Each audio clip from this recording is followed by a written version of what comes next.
There were these different times where I kept catching textural like bits just being popped in there, but I wasn't.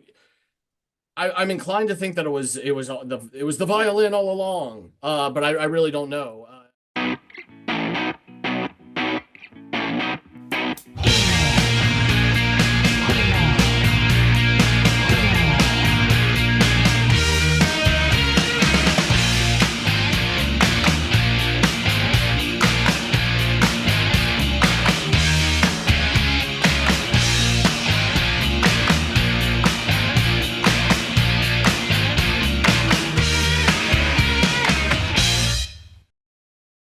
Hey, everybody out there. Welcome back to another episode of the Audiophiles. I'm Andy, that's John, and we chat shit about music.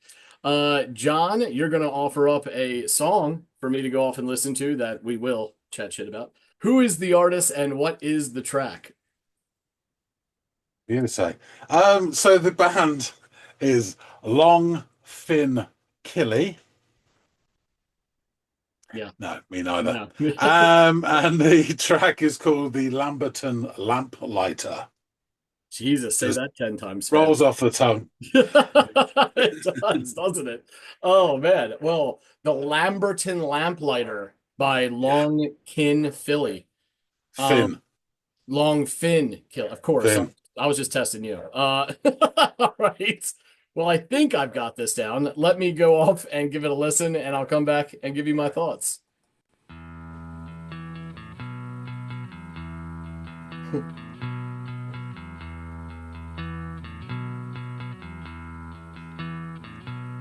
I haven't really got much time for girls. Don't get me wrong now. Don't get me wrong now. It's just my nights are occupied with lighting these damn lamps. There you go. Oh, a night's a time for courting girls. Night's a time for courting girls.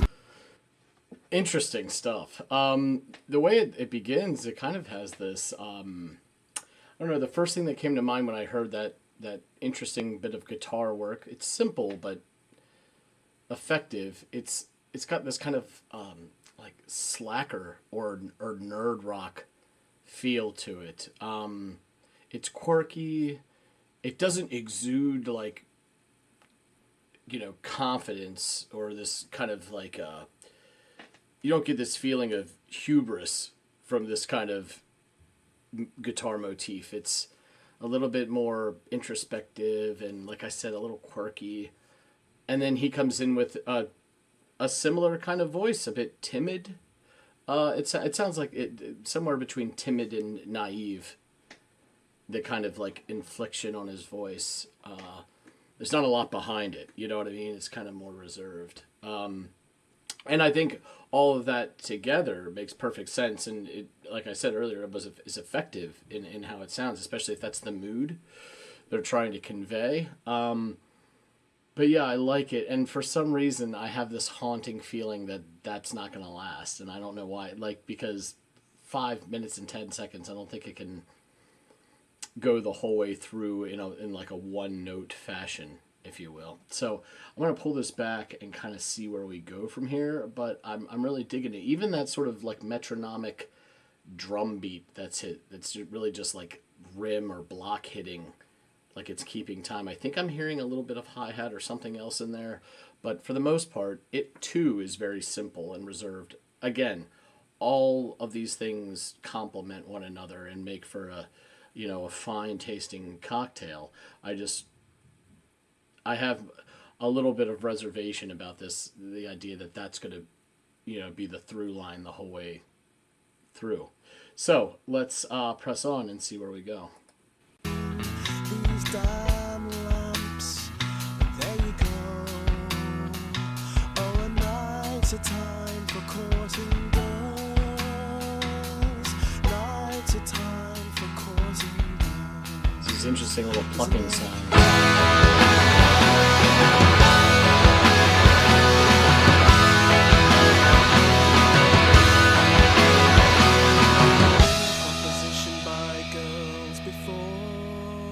Sure you on have. me lamp rounds.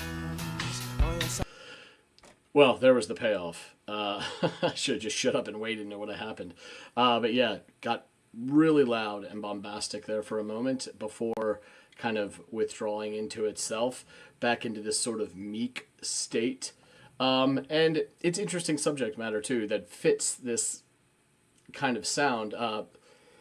This awkwardness around women is, I think, from a prose standpoint, it's perfectly illustrated by the music that surrounds this narrative.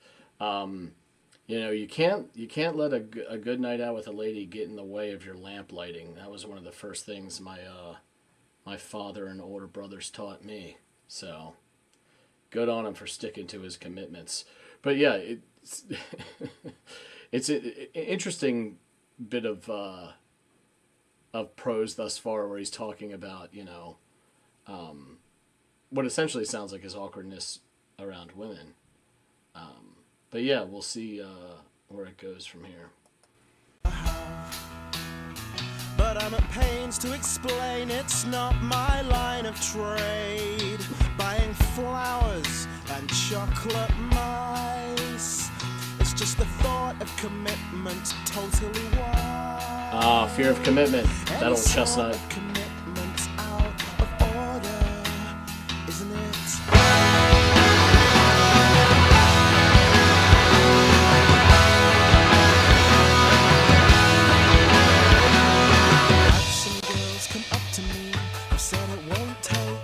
Even there, the scratching on the what sounds like violin strings is one illustration of many, like different examples like throughout the song where they've used interesting sounds for like texture in the background. Like I've heard like what I think is like brushing or plucking, interesting little sounds, all at different points throughout this song. Not like, the song isn't inundated in this. It's just judiciously placed bits that add. So obviously, as I said, it adds texture. But they're playing with sound dynamics, and then they're also playing with like sounds in general by injecting these bits of interesting, otherwise unexpected bits of instrumentation. I think this time it's coming in the form of what I believe is a violin, but we'll see. Just a quick one up the back, one for the last. And I'm proper fiddle. To explain, I'm not that type of guy. And send the slack-jawed bitches on their way. Sir, no wonder you're not getting any play. Slack-jawed bitches? You need to learn how to talk to a lady, sir. Ooh, that scratching friction is lovely.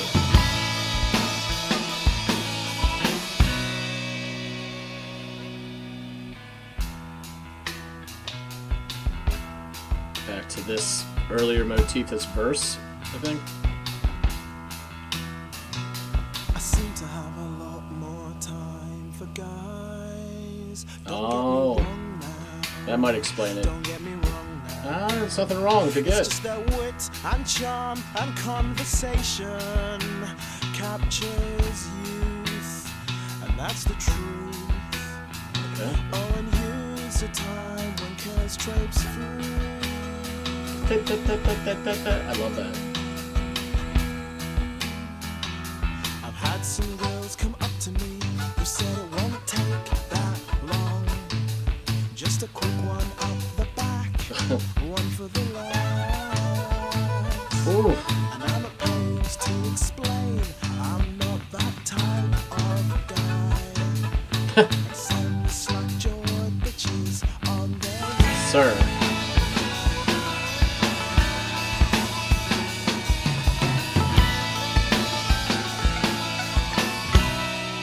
Okay, come on. That's it.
man, that was a lot of fun. I enjoyed that.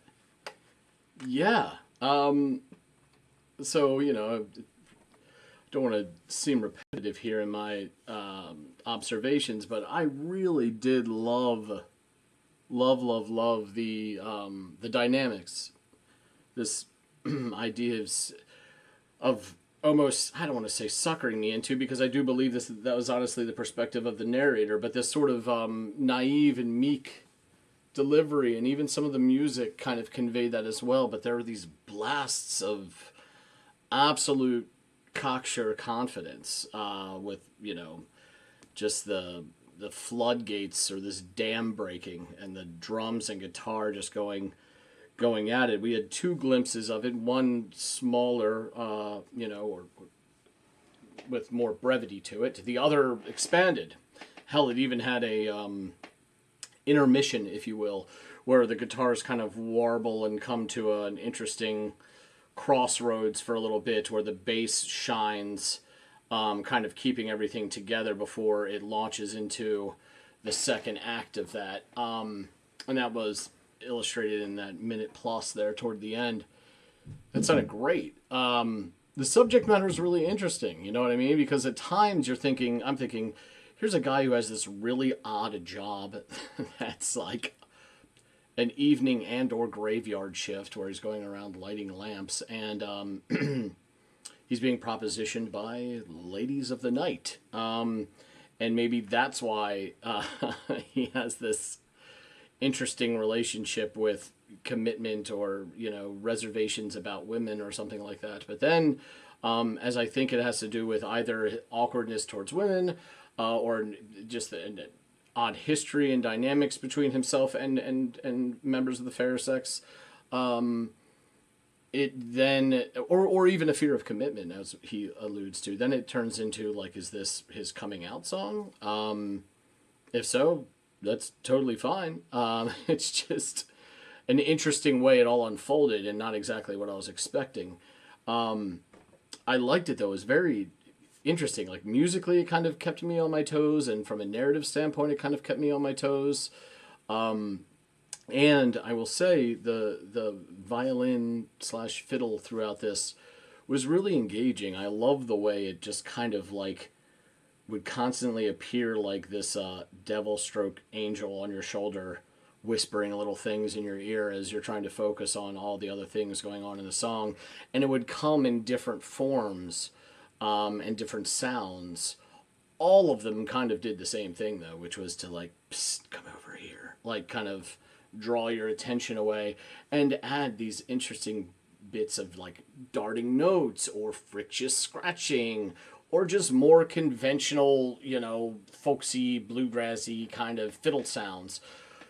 All of them were great. At one point, it sounded so like close to coming off the rails that its screeches and bends reminded me a bit of Me Without You, the Fox, the Crow, and the Cookie, which has a bit of that kind of, orchestra falling down the stairs effect in it as well. Although the finished product is something completely alien to that song. It's just that one bit of it kind of harkened back to listening to Me Without You. Yeah, this I had a lot of fun listening to this. I enjoyed its sound completely. The singer and the music had this, and the narrative all had this interesting charm to it, that I think made it hard to dislike or look away or turn away from the song. So yeah, I would chalk this up to a winner. I'm really intrigued by the subject matter, what exactly this is about. I have a rough idea, but I would love to get some more clarity in that regard. And an interesting name, Longfin Killie. I hope I'm pronouncing that right. Yeah, I've got more questions than answers, but they're all questions born of genuine curiosity. So let's get back to John and learn some more.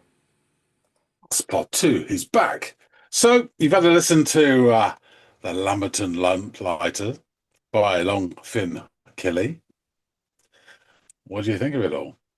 There was a lot to think. So So this one kicks off with this lone guitar ushering in the beginning of the track, and it's subdued and almost has like just a dash of this nonchalant slacker slash nerd rock to its sound. There's a quirkiness a little bit to the nature of this guitar motif that is, I think I'll come to find out, like the sort of the meat of the verse or the verses of this track.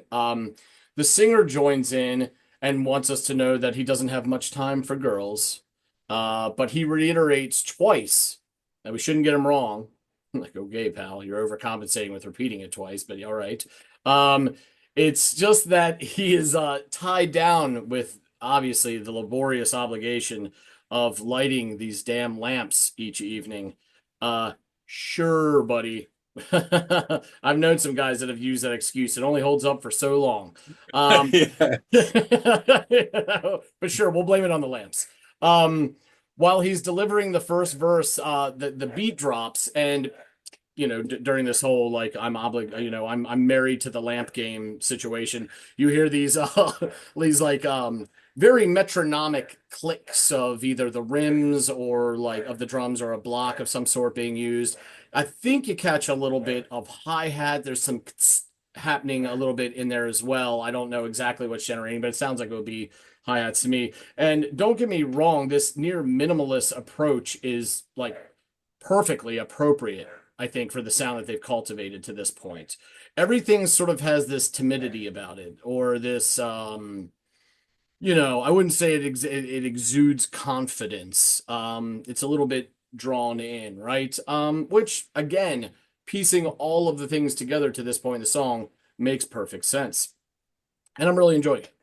The singer continues to deliver lyrics, and I don't know if the bit about his commitment to the lamp lighting or over pursuing members of the fairest sex is like influencing my opinion here, because he's obviously seems to prioritize one over the other, but his voice sounds more meek and naive to me now as he repeats this bit about night being the time for courting girls, which is an interesting line. And just as he questions, isn't it? The guitar comes in with all the confidence he seemingly lacked, thundering in on wings of distortion and the assertiveness of a man who is no stranger to collecting many a phone number on a night out. So an interesting juxtaposition, obviously, the first time hearing that strut in, or just barge through the door after all that, that aforementioned timidity that I alluded to a moment ago.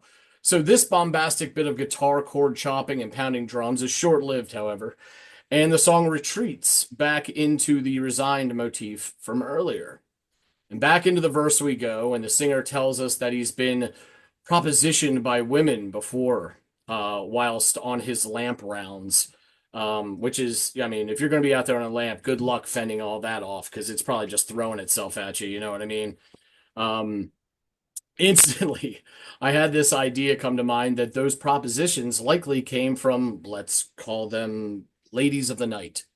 After all, they say it changes when the sun goes down, so that would only make sense that these would be the chance encounters he has with women during this time. I almost wore my Arctic Monkey shirt just to fit in that little illusion there. It would appear that my supposition might be misplaced, though, although I'm not completely committing to turning a blind eye to that.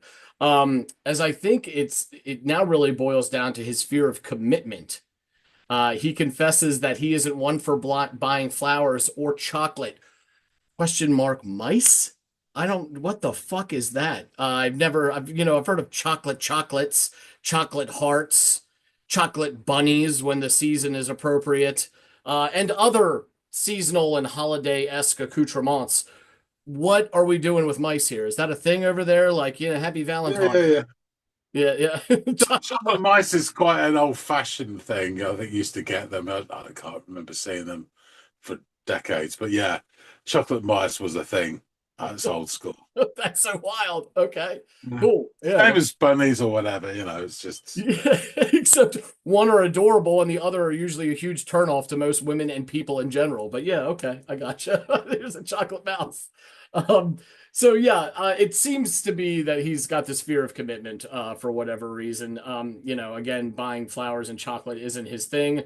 And I think he even says that the concept of commitment is totally wild or something like that.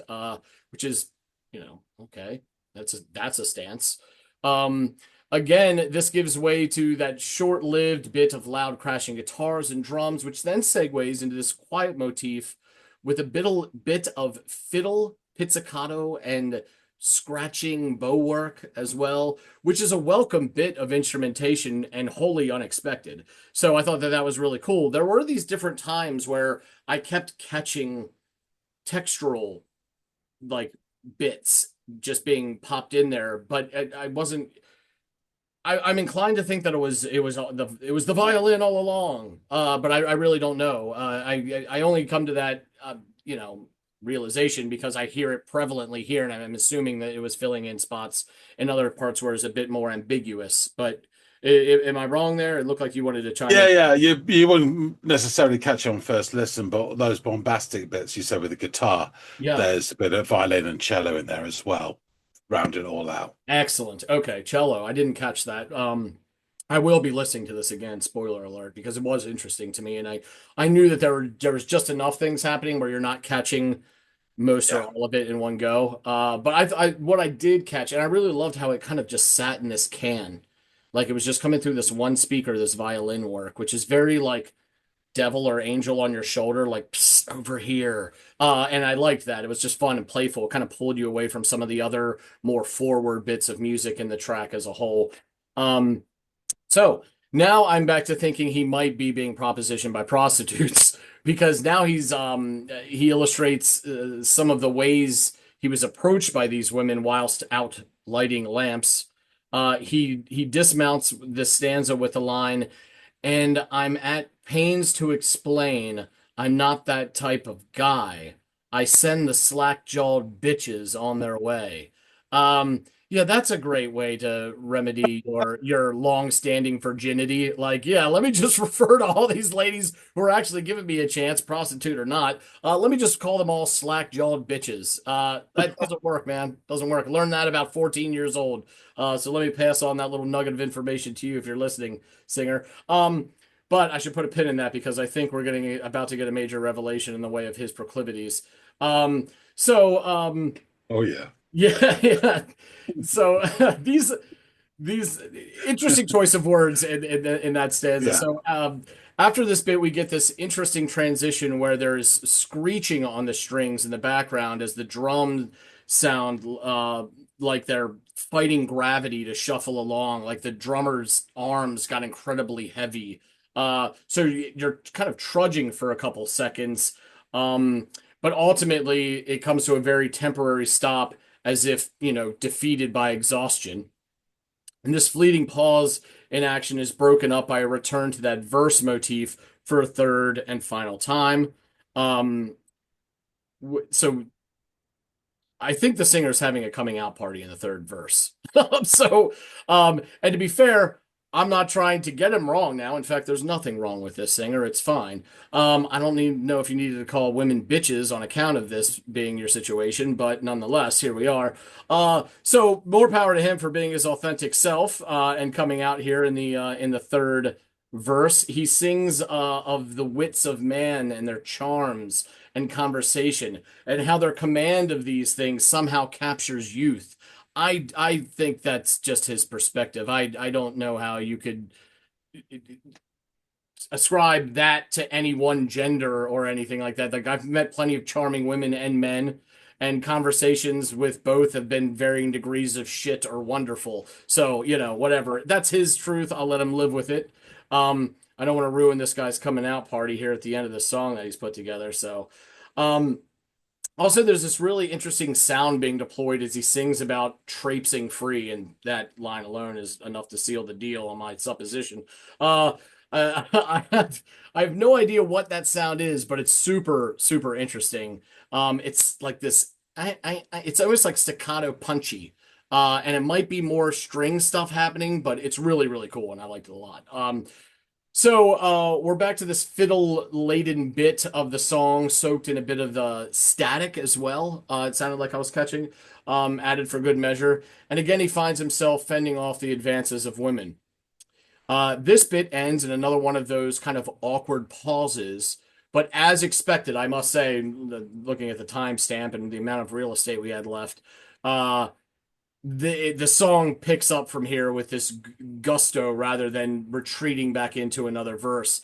And the drums and guitars crash like a dam releasing under the weight of tons of pressure.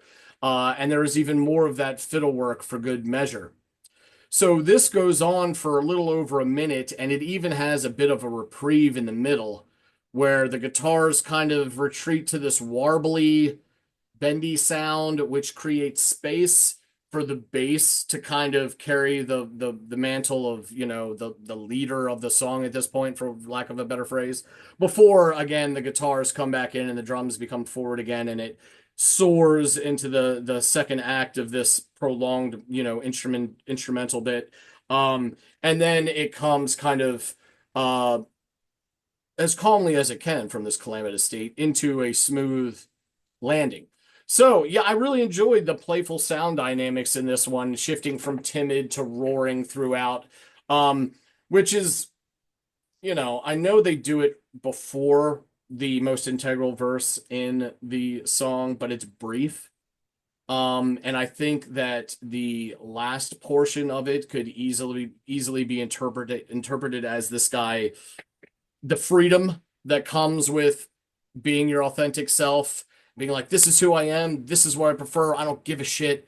And just this like release, you know, sort of this socially anxious weight is lifted off of his shoulder and he's free to soar, or traipse about, whatever he prefers. But the so this idea of like, I'm scared to talk about this, or I'm kind of like withdrawn to I'm coming out, I want the world to, that is interesting, because you get that vibe from how the music dynamics play in this, or at least I did. Maybe I'm overthinking it, but if that was intentional, very cool. You know, the overall narrative is really interesting, and it's I've heard songs by, you know, gay or bisexual artists before who do a lot more like covering up and using veils and much more discretion than this. So I kind of appreciated this for being more forthright about it. Not that there's anything wrong with how you do it. Don't let, you know, a straight white guy in his 40s tell you how to, you know, deal with these things. I'm just saying how I found it interesting and a little bit different in this regard. So all of that I thought was, you know, to coin a term that he had used earlier, charming about this song.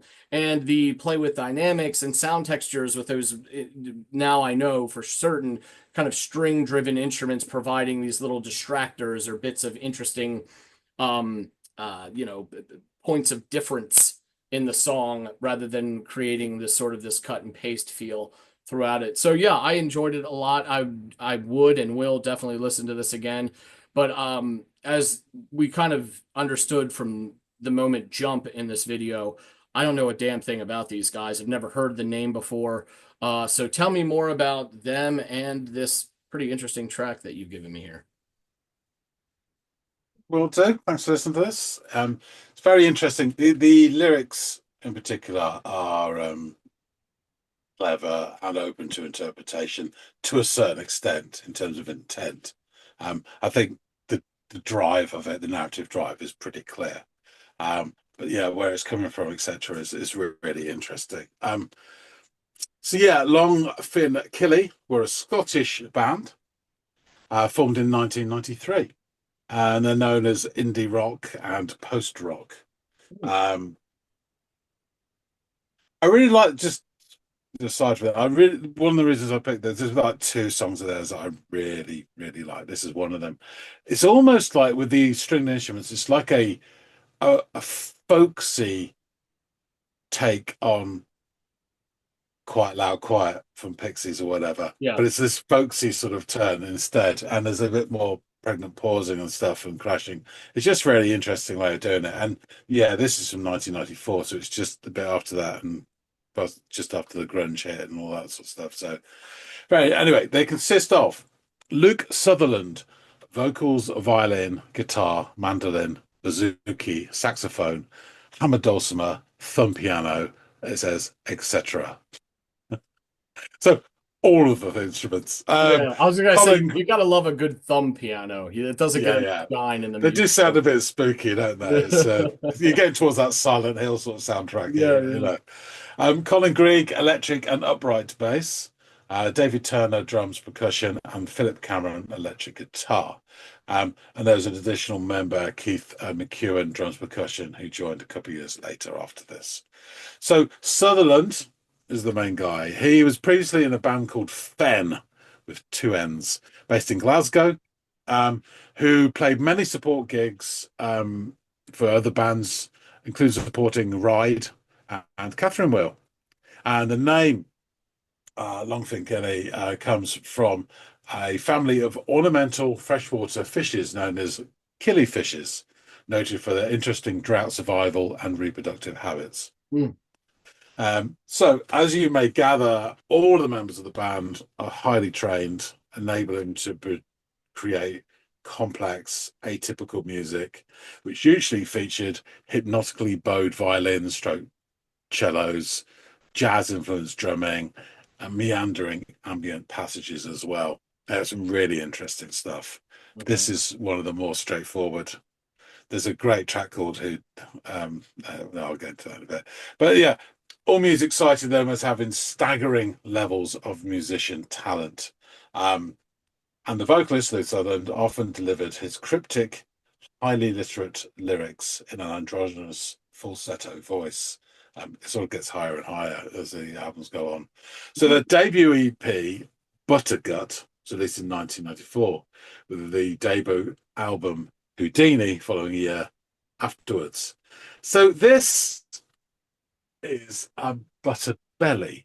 I couldn't get Buttergut on vinyl, and this is I don't know if this is a re-release or a record store day version, which basically got the same stuff on it, but it's yellow. The original one was red, but you know it's the same stuff. Lamplighter's on there. So the band's sound, although diverse, was influenced by bands like A.R. Kane, who I don't think we've referenced yet on the channel. We may well do. Not really. And The Fall, and label mates Moonshake, who are another great band, Pram and Leica.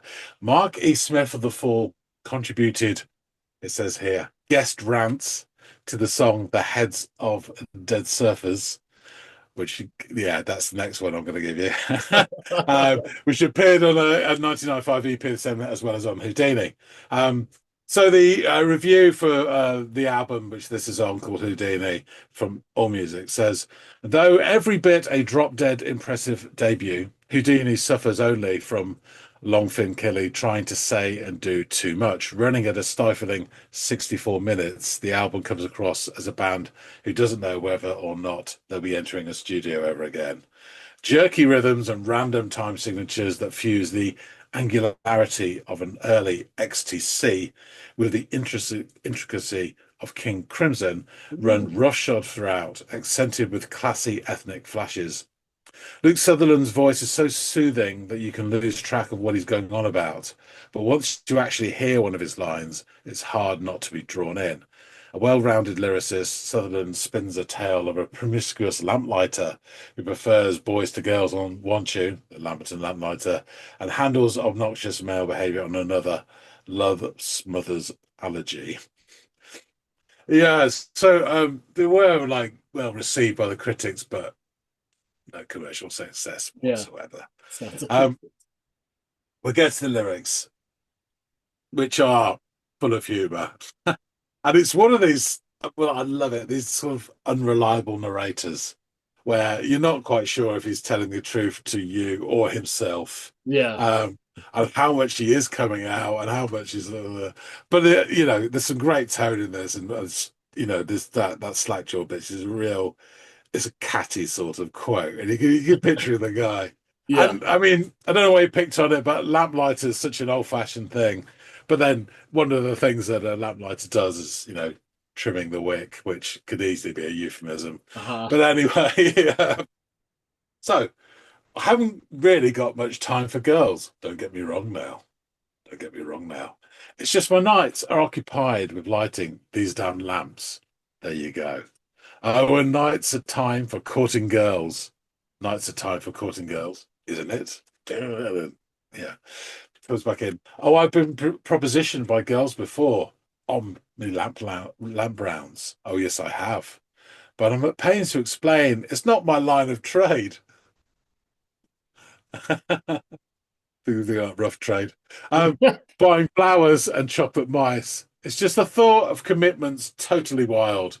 Any sort of commitment's out of order, isn't it? And then it comes into that sort of like fluttery bit. I've had some girls come up to me who said it won't take that long. Just a quick one up the back, one for the lads. And at this point, the violin's doing that sort of bit. It almost sounds like a girl laughing at him. I'm at pains to explain I'm not that type of guy and send the slack-jawed bitches on their way. I seem to have more time for guys. A lot more time for guys. Don't get me wrong now. Don't get me wrong now. It's just their wit and charm and conversation captures youth, and that's the truth.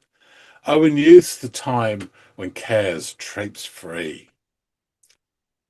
I've had some girls come up to me who said it won't take that long. Just a quick one at the back, one for the lads. And I'm at pains to explain I'm not that type of guy and send the slack-jawed bitches on their way. And as you say, it romps on. So yeah, Luke Sutherland, who really was the centre of Longfin Killie, or LFK as they're known to about 5 people. The band's vocalist and multi-instrumentalist, he could hop from guitar to sax to violin with ease in a live setting. And more importantly, he wrote all the lyrics as well. This writer up here says, almost always provocative. He took on homophobia and racism with a literate touch that was every bit on Morrissey's level, but certainly of his own realm. Sutherland's slithery, gentle voice could switch from pulse-rating eroticism to angered politicism on a dime, and was only reflected by the band's lush, repetitive krautrock and post-punk informed rhythms. Sounding like no other band of their time, LFK also incorporated bouzouki, mandolin, and a dulcimer, etc., etc. The group gained a small following while touring with the likes of Throwing Muses and Pere Ubu. Buckling under frustrations with their label, the band folded shortly after their last effort in 1998. So all of the band's albums had one-word titles, there's only 3 of them, honouring public icons who died at early ages. The first one is escape artist Harry Houdini. Wasn't that early? He was in his 40s, I think. Adolf actor Rudolph Valentino and pilot Amelia Earhart, respectively. Their releases featured intricate woodcut graphic design. Valentino used woodcuts by 16th century printmaker Albrecht Dürer. Many of the lyrics featured on Valentino address issues such as racism, sexism, and misogyny.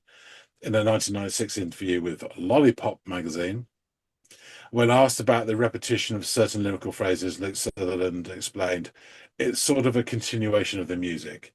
Houdini was mostly about racism and sexism, and Valentino was a continuation of that with a focus a little bit more on the sexism.